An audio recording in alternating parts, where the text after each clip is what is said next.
uyu munsi tugiye kuganira ku bitabo byavanywe muri Bibiliya. Ese iyo abantu bavuze ngo hari ibitabo byavuye muri Bibiliya, ni ukuri baba bakomeje cyangwa se nta kuri baba bafite? Reka turebe rero ibitabo byavanywe muri Bibiliya. Uyu munsi tukaba tugiye kureba igitabo cya Enoki.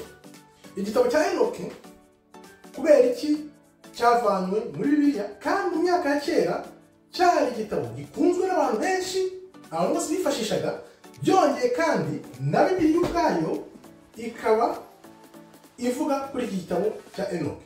Turebe rero impamvu bakivanyemo. Igitabo cya Enoki tugiye kureba impamvu eshanu igitabo cyavanywe muri Bibiliya. Igitabo cya Enoki.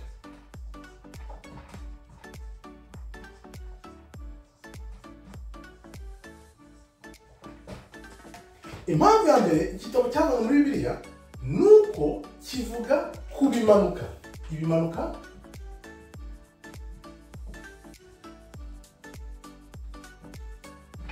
byaje mu isi, noneho biyobya muntu, biyobya inyokomuntu, kubajyana mu byaha, kubigisha iby'intambara n'ibindi byose bihabanye no gushaka kw'Imana.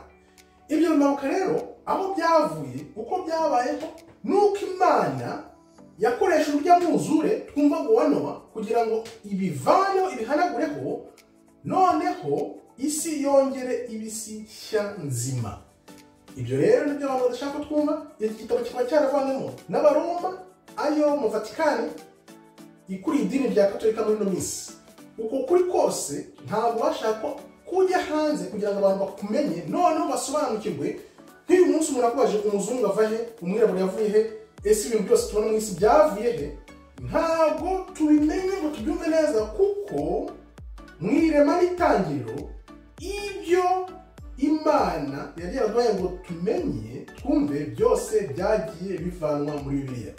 Reka mwereke rero impamvu nkubwira ko ibitabo byavanywe muri Bibiliya kandi nta gushidikanya, kuko nk'umuntu wasomye Bibiliya ubwe ugomba kumva ko ibitabo byavanywe muri Bibiliya. Reka turebe gihamya y'ibyo tuvuga.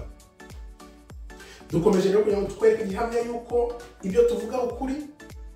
Ibitabo byavanywe muri Bibiliya, warasomye Bibiliya yawe kuva ku itangiriro kugera ku byahishuwe, byibuze njye nayisomye nka gatatu, nibwo natangiye kwibaza nti iyo urangije isezerano rya kera, fata Bibiliya yawe urangize isezerano rya kera, noneho urebe amateka y'isezerano rya kera, aho Bibiliya irangirira biri mu gihugu cy'Abaperisi, mu Bapesi.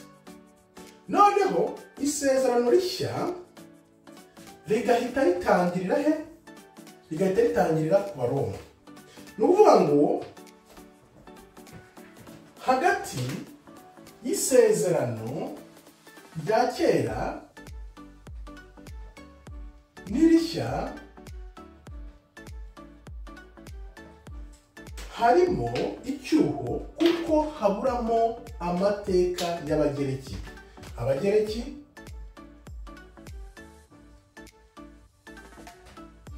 amateka yabo n'amabi bakoreye ubwoko bw'Imana birihe? Kuko iyo usomye isezerano rya kera, isezerano rishya, byanze bikunze ugomba kuva ku isezerano rya kera ujya ku isezerano rishya, bikaba nk'amateka akomeje agiye umujyi umwe, atari ukuvuga ngo urava ku masezerano ya kera ujye ku isezerano rishya, noneho hagati hasigayemo icyuho. Kuki aya mateka y'Abagereki bayavanyemo? Aya mateka y'Abagereki bayavanyemo niyo dusanga muri iki gitabo, nanone nacyo cyavanyemo kimwe n'ibindi bitabo byinshi byitwa Apokarifa. Apokarifa bivuga wenda ibanga, kubika ibanga. Kuki byagizwe ibanga ibi bitabo bikavanwa muri Bibiliya? Ni ukuvuga ngo Bibiliya yakomeje kuva ku isezerano rya kera n'irishya, hano hagati iki gitabo cya Apokarifa kivuga ku mateka y'Abagereki bakivanyemo. Kuki bakivanyemo rero? Ibyo ni ibintu tuzakomeza tureba. Byose ni ukugira ngo bahishe ukuri kw'ibihe by'ingaruka, kuko ibi bitabo bagiye bavanamo bivuga ku mpera y'isi n'amabi ayo mahanga n'amashyanga yagiye akorera ubwoko bw'Imana. none rero ni gute wamenya ijambo ry'Imana rya nyaryo ry'umwimerere udafite ibitabo byose? Ntabwo bishoboka. Niyo mpamvu Imana ivuga mu gitabo cya Daniyeli ngo mu minsi ya nyuma, mu minsi y'imperuka, ubwenge buzagwira, ubwenge buzabwinshi buzagwira. Kuko bakora za interinete ntabwo bari bazi ko abantu bazajya baza kuri interinete kugira ngo barebe amakuru, bagire ubumenyi Imana yahanuye kera na kare. Dukomeze rero tuba ku gitabo cya Enoki. Enoki, wibuke amateka ye. Enoki ari mu bantu babiri bajyanywe mu ijuru badapfuye, we na Eliya. Enoki rero akaba ari we wagiye mu ijuru adapfuye kubera ko Imana yamwishimiye imujyana mu ijuru adapfuye. Ntabwo rero wambwira ngo Imana yagendanye na Enoki imyaka ngahe 350 ngo umbwire ngo nta gitabo yahaye Enoki kugira ngo asigire isi. Ibyo rero urumva ko ari ibinyoma, ntibishoboka. Ni ukuvuga ngo byanze bikunze iyo myaka yose 350 Imana yagendanye na Enoki, yamuhaye igitabo nk'uko yagihaye abandi ibyo bizagendanye na bigiye gito. Ntabwo wambwira ngo Moses yagendanye na bigiye gito yabahaye ibyo bitabo byose ko bingana. Noneho Enoki we imwema igitabo kugira ngo aduhe ubwo bwenge bwo kumenya isi. Reka turebe rero igikurikira cya kabiri gituma iki gitabo kitari muri Bibiliya. Impamvu ya kabiri rero ituma kino gitabo cya Enoki kitari muri Bibiliya nuko Enoki afitanye isano n'amapiramide mu iyubakwa ryayo. Ubumenyi Enoki yari afite bukaba burenze ubwo tuzi muri Bibiliya. Iyi ngiyi tuzi baduhaye ngo dusome. Twemeza ko Bibiliya ari ijambo ry'Imana ryatanzwe n'Imana, ariko muntu uko ibihe byagiye bishira bagenda bavanamo ibintu barabihisha. Niyo mpamvu byahishuwe birivuga ngo hagowe uzongeramo ibintu cyangwa uzakuramo ibintu muri Bibiliya. Babirenzeho barabikora kuko ubwenge bwose Enoki yari afite bigendanye na za piramide. Wibuke abantu muri ino minsi baribaza piramide zubatswe gute. Ni gute twaba tumaze imyaka 2,000 hakaba nta n'umwe uravuga ngo piramide zubatswe gutya na gutya abantu bari babizi. Urumva ko ibyo byose byagiye bihishwa babivana muri ibyo bitabo, ariko Imana yatansize no ko mu minsi ya nyuma bizongera bikamenyekana. Dukomeje rero tureba impamvu ya gatatu igitabo cya Enoki cyavanye muri Bibiliya. Nta yindi impamvu ya gatatu nuko ibimanuka byabyaranye abana n'abantu. Impamvu iki gitabo cyavanyemo ibyo bimanuka bimaze kuza byakunze abagore b'abantu bari ku isi bibyarana nabo. Noneho ibyavuyemo nibyo giant bavuga, noneho bitera ibyaha bikomeye mu isi. Ari impamvu Imana yakukumbye ivanaho twakwita wenda kubanaho nk'umwanda kugira ngo ireme isi bundi bushya, ikoresha iby'amwuzure twumva ku bwa Nowa, isiga Nowa n'umuryango we gusa, kuko abandi bose bari baragiye mu buyobe, mu byaha birenze kamere. Uribaza kugira ngo Imana ikureho isi yose itangire bundi bushya, karakabarore bya bintu birenze ubwenge bwa muntu. Nta kindi cyabiteye rero n'ibyo giant byaje bibyara n'abagore bivamo giant bindi. Noneho urumva bahindura inyoko muntu. Aribyo turi kubona nguko ibihe by'imperuka bizaba, niko n'ibihe bya Nowa byari bimeze. Biriya bintu bashyize mu bantu nabyo ni ubundi buryo bushya bwo guhindura abantu bakoresheje biriya bintu bashyize mu bantu. Ibyo ni ibindi twakwinjiramo, ariko muri izo gahunda ibyo bigamije. Impamvu yatumye isi ihanagurwa, Imana ikongera igatangira bundi bushya. Wongere wumve none byisubiramo, Imana none iri hafi kongera gukubura kugira ngo itangire bundi bushya. Kubera iki? Kubera ibyo umuntu arimo akoresheje umugambi wa Satani. Kuko tuzi neza ko muri ino si harimo abantu baharanira gushaka Imana, ariko abenshi bajya mu mujyi wa Satani, baba babizi batabizi, kuko hari ababakuriye biyemeje gukora Satani. Niyo mpamvu rero Imana none izongera ikazana iki? Igakurikiza umuriro, ikongera igatangira bundi bushya. Reka dukomeze turebe impamvu ya kane yatumye kino gitabo cya Enoki kiva muri Bibiliya bakivanamo. Impamvu ya kane rero yatumye igitabo cya Enoki bakivana muri Bibiliya nta yindi nuko Vatikani ariyo ikuriwe na Papa Vatikani kubera amabi yabo bakoreye isi bagakora n'inyoko muntu bayobya abantu. Muri ubundi idini ry'abakatolika ryaje kugira ngo bihanganishe ubwoko bw'Imana, noneho bahindure imyumvire y'ijambo ry'Imana uko babishaka, bihabanye n'uko ijambo ry'Imana ryari rimeze. Impamvu ni iyihe? Kuki batwitse Bibiliya, batwitse za Bibiliya, uwabaga afite Bibiliya ayisoma bakamwica, bakoresheje kwica kugira ngo umuntu wese usoma ijambo ry'ukuri ry'umwimerere atazarisangiza abandi. Iyo mpamvu rero Abaroma, niyo mpamvu ririya dini bakoze ry'abakatolika benshi barikurikira bumwe batazi ko ari idini rya Satani. Ariko mu minsi ya nyuma byose bizigaragaza, uzi ubwenge w'Imana ibonekeye ikamubwira iti, ikamuha ibanga, soma ijambo ku bwawe, fata Bibiliya ubwawe uyisomera ubwawe, rimwe kabiri gatatu urahita umenya ukuri byanze bikunze. Njya mbaza abantu, ufite imyaka ingahe? 20, 30, 40, 50, 60, 70 na 80. Ese ni kangahe wasomye ijambo ry'Imana? Ujya wibaza impamvu iri jambo rihari utararisoma. Ibaze nawe, kuki iri jambo ririho, ryahozeho kandi rizahoraho ibihe byose, ibintu byose bizahita bitambuke, ariko iri jambo rizahoraho. Ese wafashe umwaka umwe, imyaka 2 mu buzima bwawe usoma iri jambo? Nakuburiye, niba uzi ubwenge, fata igihe usoma iri jambo, kuko mu minsi ije abantu bazifuza gusoma ijambo ry'Imana iyi Bibiliya ubona mu munsi umwe. Ibyo bizaba abantu bazagira inyota y'ijambo, bashake kwifuza gusoma ijambo byibuze mu munsi umwe cyangwa se mu cyumweru.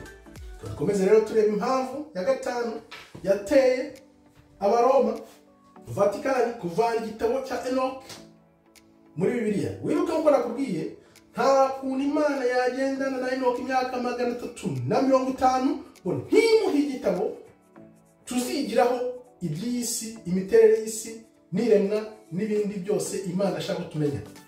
Kuki Imana rero yagendana na Musa imyaka mike, ko yagendanye na Enoch mu bitabo byose byinshi, ariko Enoch kamwe igitabo? Ibyo ni ibinyoma tunyomoza uyu munsi dufite na gihamya, kuko tuzi neza ko Imana yashaka tumenya ibintu byose, ariko bagashaka kubihisha umuntu. Tureberera impamvu ya nyuma ya gatanu yerekana neza icyatumye bavana igitabo cya Enoch muri Bibiliya. Nguhe na gihamya, ngwereke ko ibyo tuvuga biba ari ukuri. Mbere yo kwinjira ku mpamvu ya gatanu rero, hano mfite igitabo nanditse kuri Ukraine mu mwaka wa 2010.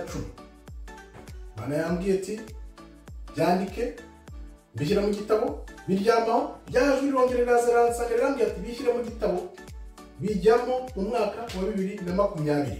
Mbere yuko iriya ntambara iba, imyaka 2 gusa mbere yuko iriya ntambara iba.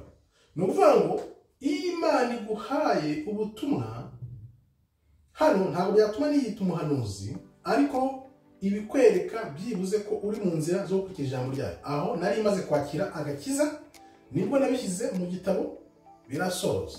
Bivuze ngo rero ko Imana itwereka ko igitabo cya Enoch nacyo cyavanye muri Bibiliya cyagomba kubamo, kuko wiruke nta muntu n'uyu n'umwe ufite uburenganzira n'ububasha bwo kuvana cyangwa kongera ikintu icyo cyose muri Bibiliya. Kuki rero bakivanyemo impamvu ya gatanu? Impamvu ya gatanu yatumye bakivanamo nta yindi, nuko igitabo cya Enoch kivuga imiterere y'isi. Isi tubamo imiterere y'isi. Benshi twakuze na n'ubu twumva ko ari umubumbe, ariko igitabo cya Enoch kitubwira ko isi irambuye ariko itwikiriwe n'ijuru, ariko isi irarambuye. Isi irarambuye. Niyo mpamvu uzumva abantu benshi bitwa abantu babita abanyabinyoma, kubera ko bavuga ko isi irambuye. Umuntu wese uvuze ko isi irambuye, wabyize, wabisobanukiwe, bamwita umunyabinyoma. None nukubera iki igitabo cya Enoke cyaba kivuga ko isi irambuye, kikavuga uko izuba riza, uko ukwezi kuza, nuko imvura iza. Imvura ifite amaportals, imyenge yifungura icamo, n'izuba naryo rikabisikana n'ukwezi muri izo portals. Nuvuga ngo hagiye hari portal ku isi aho ifatanye n'ijuru, n'izuba rigomba kuza rikamenya igihe rizira, ukwezi igiye kuzira, imvura yije aho ituruka. Ibyo byose n'abamarayika twumva ngo bari muri iyo si yo hejuru tutabona, byanze bikunze iki gitabo cya Enoke kibivugaho ukuntu bibisikana n'ukuntu Imana ibasha kubijera. Ibyo byose rero ntabwo bashaka ko tubyumva. Urumva ko nta muntu aho kumenya ngo amateka yabaye mu Bufaransa, mu Bubiligi, muri za Amerika, no, ibyo ntabwo dukeneye. Dukeneye kumenya uko isi yaremwe, isi turiho uko imeze, imiterere yayo. Ese izuba ko rizi, ko ribonekera isi yose ahantu hose icyarimwe, biterwa n'iki? Ukwezi, inyenyeri, byose bibonekera ahantu hamwe icyarimwe. Ibyo byose biterwa n'iki? Ibyo bintu byose rero nibyo twagomba kuba tuzi, ariko barabihishe kubera ko bazi neza ko mu minsi y'imperuka byanze bikunze tuzabimenya, kandi no tumenye ukuri, uko kuri kuzaturatura. Izo nizo mpamvu rero zatumye igitabo cya Enoke bakivana muri Bibiliya. Gishaka kisomera ubwawe, usome na Bibiliya, maze urebe ukuri wahishwe. Byanze bikunze tugomba kumenya byose, tukamenya se ibintu kibaho ku isi biva he, bigenda gute, iminsi, kalendari, byose barabihinduye, bahindura ibihe. Wibuke ko mu ijambo tubwira ko Satani n'abambari be benshi bitabira idini rya Gatolika bahinduye ibihe. Gatolika irabyemerera ubwayo ukuntu byibuze yahinduye umunsi w'isabato, iwuvana kwa gatandatu iwugira ku cyumweru. Wibuke isabato ni isezerano ryacu riri hagati yacu n'Imana, ritwereka ubwiza bw'Imana yatugiriye. Tugomba kubaha umunsi w'Imana kugira ngo tuyizihize. Bo barabifashe bivana kwa gatandatu, nguko rero ko bahinduye isabato, barangije bose barabihindura, bahindura ibihe, bahindura amateka, byose barabyiyitirira, bavuga ko aribo babivumbuye, ariko ntibashoboye kuvanaho Bibiliya yose. Akaba arizo gahunda bafite, noneho natwe turimo hano dufite bashaka kuzatumaramo, ariko Imana ntabwo izabakundira, kuko benshi baragenda babyiga babimenya. Hazongera hariho ryaherekanwa ry'ubumenyi muri iyi minsi ya nyuma, kuko byanze bikunze abantu benshi bari gukanguka. Nawe rero kanguka, utazisanga warayobye, kandi ubwenge Imana yaguhaye ngo umenye buri imbere yawe. Urakoze rero, Imana ikomeze ibarinde. Shalom, shalom, shalom.